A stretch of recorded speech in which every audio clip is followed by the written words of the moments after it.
नमस्कार. आदरणीय सुशील कुमारजी, आदरणीय चंद्रकांत दादा, आदरणीय उदय सामंत, आदरणीय श्रीमती माधुरीताई, मान्य गिरीश भाऊ, त्याचप्रमाणे सदानंद मोरे, राजीव खांडेकर, राजेश पांडे, उपस्थित सर्व मान्यवर बंधूंनो आणि भगिनींनो, अतिशय आनंदाची आणि समाधानाची गोष्ट आहे की आपल्या सगळ्यांचे घनिष्ठ मित्र संजय नहार यांनी 61व्या वर्षात पदार्पण केलेलं आहे. याबद्दल सर्वप्रथम मी त्यांचं मनापासून अभिनंदन करतो आणि त्यांना खूप खूप शुभेच्छा देतो. सरहदच्या रूपाने या त्यांच्या कार्यालय पण त्रिदशक पूर्ती सोहळा आज साजरा होतोय, त्यालाही पण विशेष करून शुभेच्छा देतो.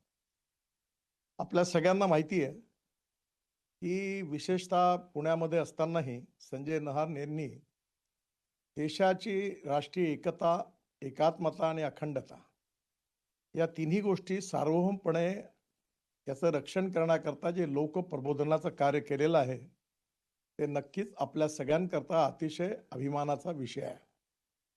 आपल्याला माहिती आहे की गेली अनेक दशकं देशाच्या सीमा भागामध्ये विशेषतः आतंकवाद, या आतंकवादामुळे पंजाब आणि काश्मीरमधली जी परिस्थिती होती त्या परिस्थितीमुळे देशाच्या एकतेला आणि अखंडतेला धोका निर्माण झाला. त्यावेळी विशेषतः राष्ट्रीय भावनेनी आणि मानवतेच्या आधारावर राष्ट्रप्रेमाची भावना आणि संस्कार तिथल्या लोकांमध्ये निर्माण करण्याकरता स्वतःचा जीव धोक्यात टाकून त्यांनी सरहदीच्या या सीमेवर जाऊन लोकांचं संघटन करून त्यांचं प्रबोधन करण्याचा एक प्रामाणिक प्रयत्न केला. खरं म्हणजे वयाच्या अवघ्या 19व्या वर्षापासून त्यांनी अशा प्रकारचं कार्य देशभक्तीच्या भावनेने ते करत आहेत. यातल्या 2 कार्याची मला विशेष रूपाने माहिती आहे, कारण त्यांच्या एका कार्यक्रमाला संत नामदेव महाराजांच्या निमित्त त्या ह्याच्यात त्यांची समाधी जिथे आहे त्या गावाला, त्या ठिकाणी त्यांनी मराठी साहित्य संमेलन आयोजित केलं होतं. त्या कार्यक्रमाला पण मी गेलो होतो.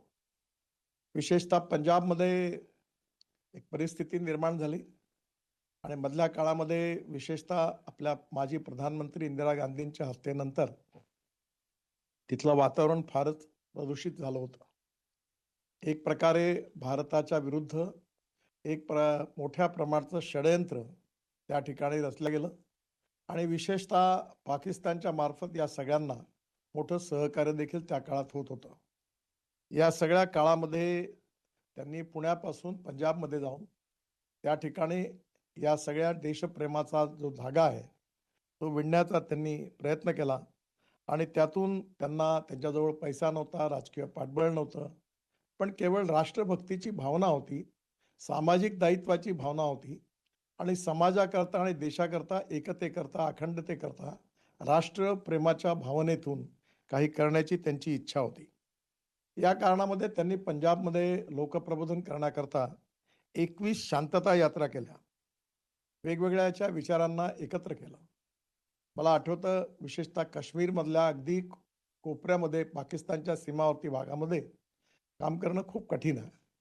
मला हे आत्ता लक्षात आलं, कारण त्या काळामध्ये काश्मीरमध्ये रस्ते आणि पुलाच्या माध्यमातून मला श्रीनगर जिल्ह्यातल्या अनेक तालुक्यांपर्यंत जाण्याची संधी मिळाली आणि त्या ठिकाणी हा सगळा सीमावर्ती भाग जो होता या भागामध्ये आतंकवाद्यांच्या करता ही भूमी उपजाऊ ठरली.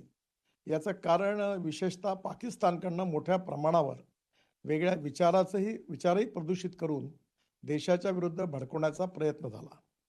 या सगळ्या याच्यामध्ये प्रामाणिकपणे तळमळ ठेवून देशाकरता त्या सर्व लोकांमध्ये जाऊन, विशेषतः तरुण मुलांमध्ये जाऊन आणि विशेषतः आतंकवाद्याच्या या लढाईमध्ये जे लोक मृत्युमुखी पडले त्यांच्या परिवारामध्ये जाऊन त्यांच्या मुलाबाळांच्या एकंदरीत त्यांचा पाठबळ त्यांना देण्याचं काम सरहद संस्थेने त्या ठिकाणी केलं.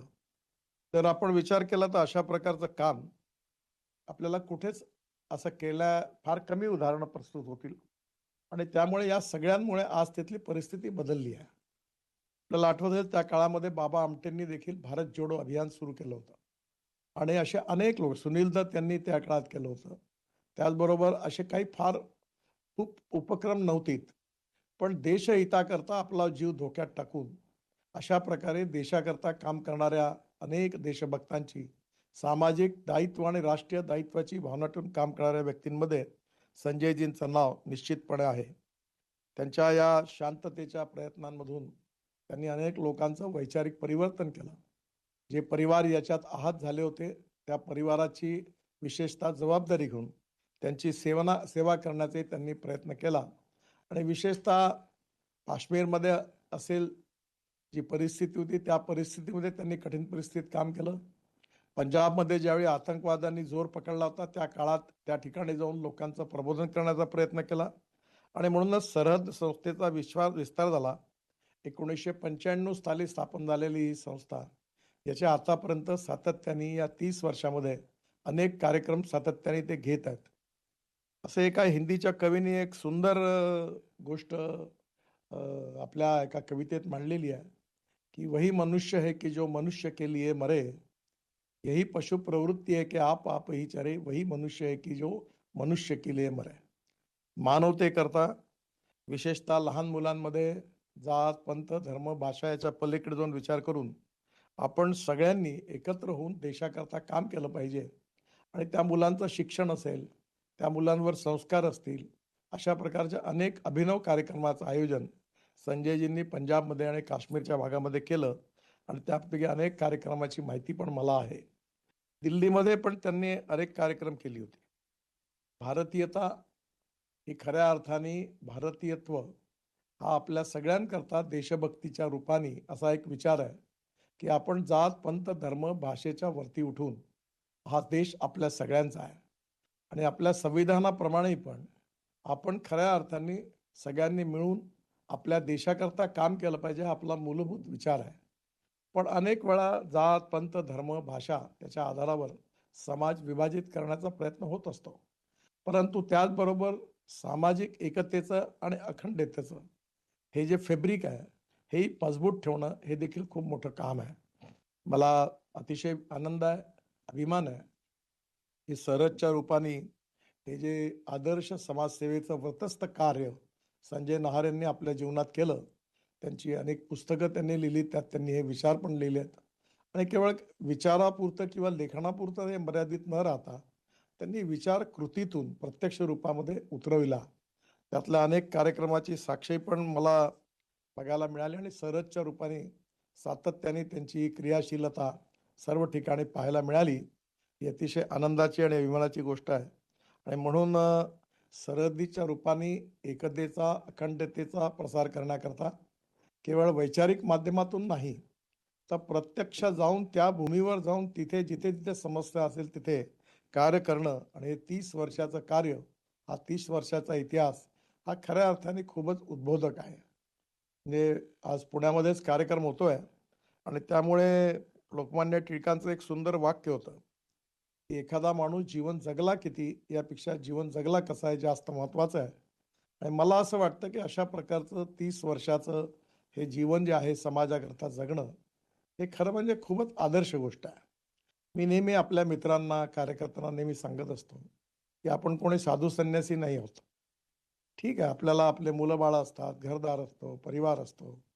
त्यांचा सांभाळ करावा लागतो आणि व्यावहारिकदृष्ट्या ग्राउंड रिॲलिटी ही आहे, की हे सत्य आहे. कारण no philosophy can be taught to empty stomach.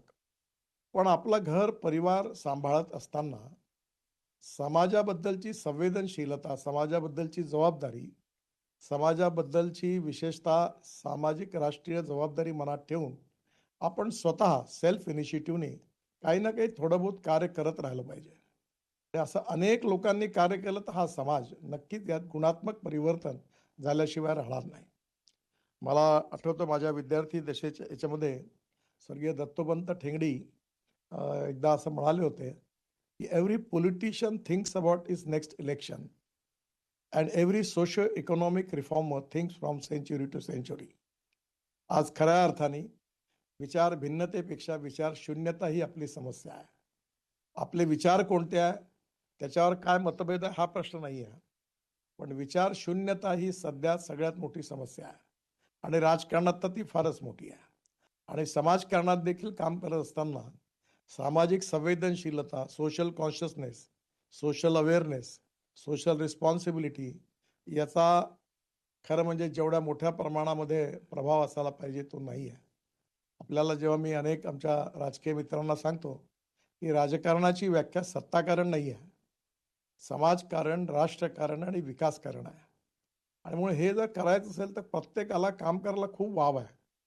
आणि हे करत असताना कदाचित लोकसन्मान मिळेल किंवा मिळणार नाही. पण मनाचं समाधान खूप मोठं मिळणार आहे. जसं 1995 सालापासून हे सरहदचं काम करत आहेत, तेव्हापासून मी आमचे एक संघटन मंत्री सांसदही होते.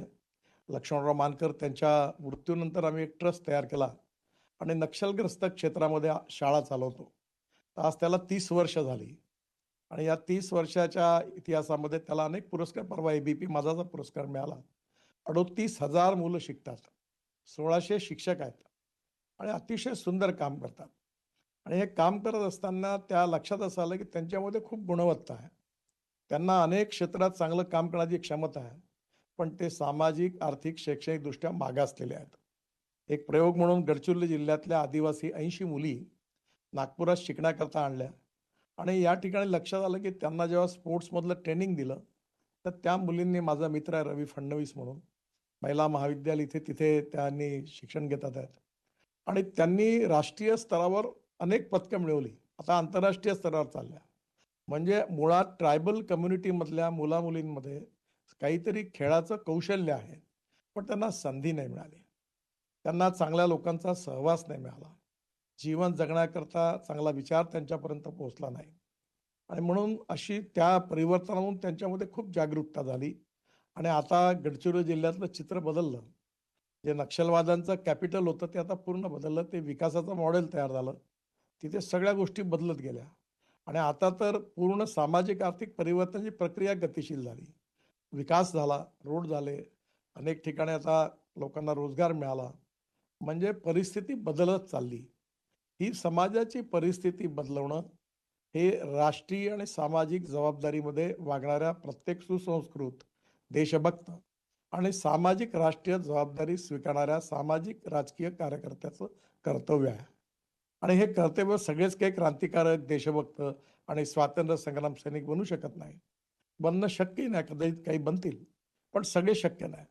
पण आपल्या जीवनात फुल नाही फुलाची पाकळी, थोडं बहुत तरी काम सामाजिक दायित्वाच्या भावनेने मी करीन, अशा प्रकारची जी भावना आहे, ती खूप आवश्यक आहे. आणि अशा काम करणाऱ्या लोकांकरता संजय नहार हे उत्तम उदाहरण आहे.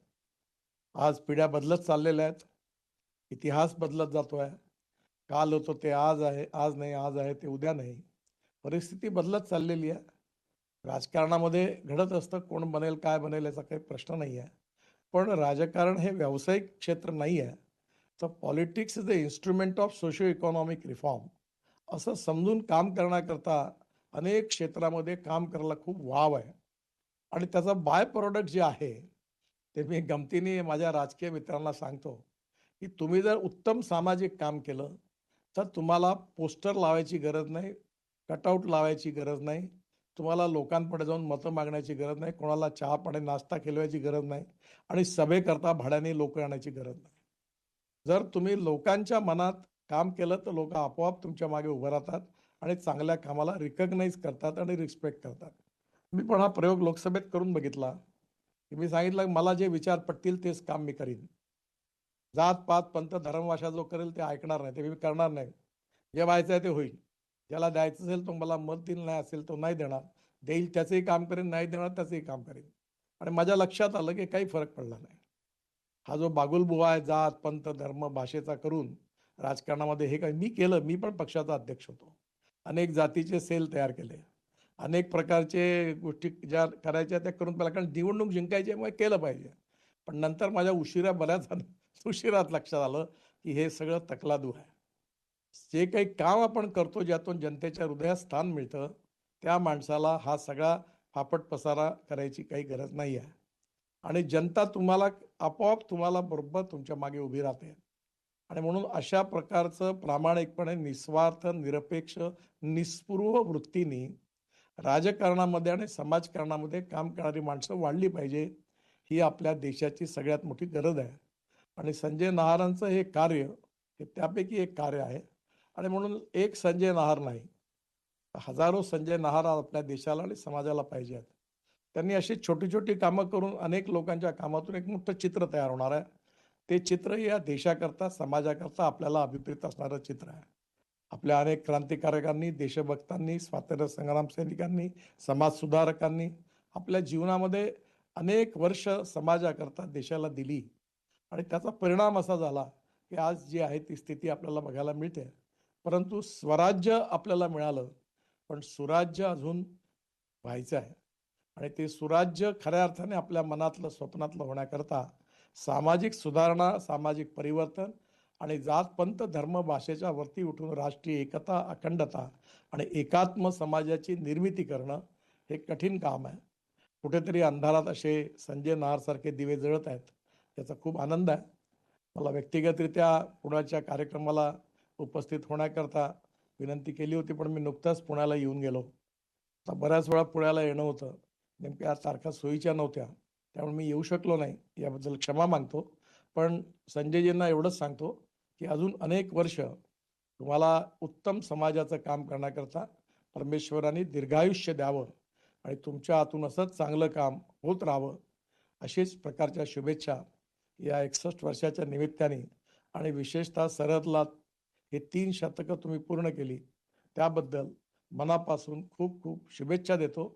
तुमच्या पत्नींनी आणि परिवाराने देखील तुमच्या या सगळ्या कामामध्ये सहयोग केला.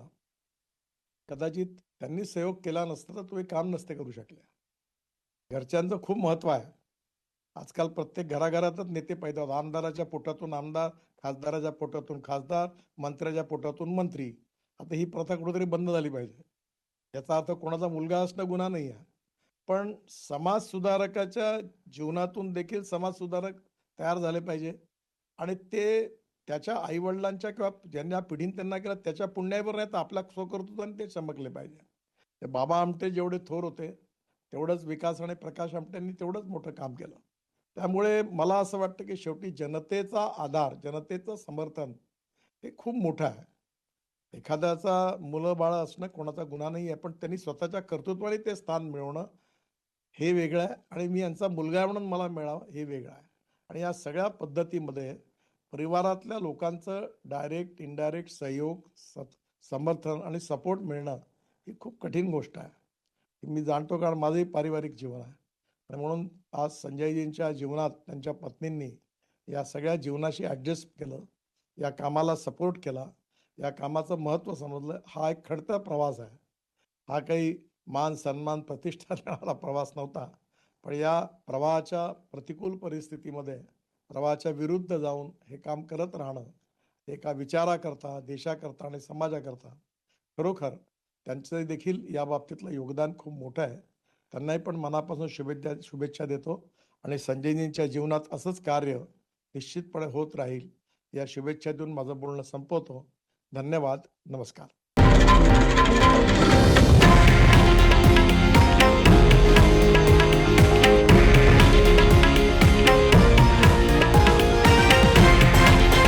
हे आहे देशातील नंबर 1 न्यूज नेटवर्क आणि आपण पाहत आहात TV9 मराठी, एकमेव.